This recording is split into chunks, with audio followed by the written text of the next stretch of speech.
Partia Demokratike në Lezhë po zhvillon zgjedhjet për kryetarin e ri të Degës Lokale, ku në garë janë 3 kandidatë me eksperiencë të mëparshme në strukturat e partisë dhe në pushtetin vendor.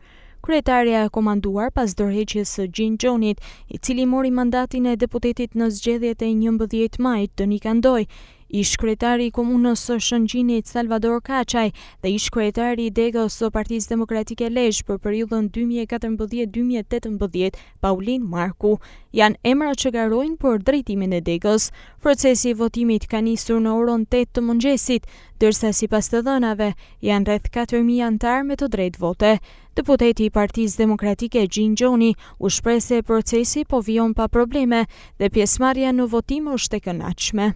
Ka një interesim të jashtëzakonshëm, ashtu siç e shihni dhe juve pas shpinës time, ka një numër të konsiderueshëm të anëtarëve të Partisë Demokratike, të cilët kanë shprehur interesin dhe vullnetin për të paraqitur ditën e sotme dhe për të votuar për kandidatin i cili ata preferojnë. Nga këto zgjedhje ne presim që procesi të shkojë normalisht, të zhvillohet një garë dinjitoze mes kandidatëve. Ju urojmë fitoren atij që do votojnë anëtarët e Partisë Demokratike të Lezhës.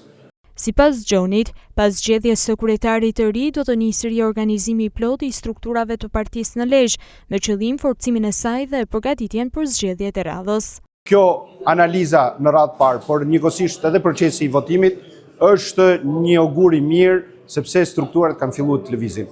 Më pas do kalojmë edhe në formatimin e gjithë strukturave të seksionet, grup seksionet, kryesisë dhe gjithçka tjetër në mënyrë që Partia Demokratike të shkojnë në stadin ku ka qenë gjithmonë fituese dhe të jetë një forcë konkurruese në zgjedhjet lokale dhe njëkohësisht edhe në zgjedhjet e parakohshme.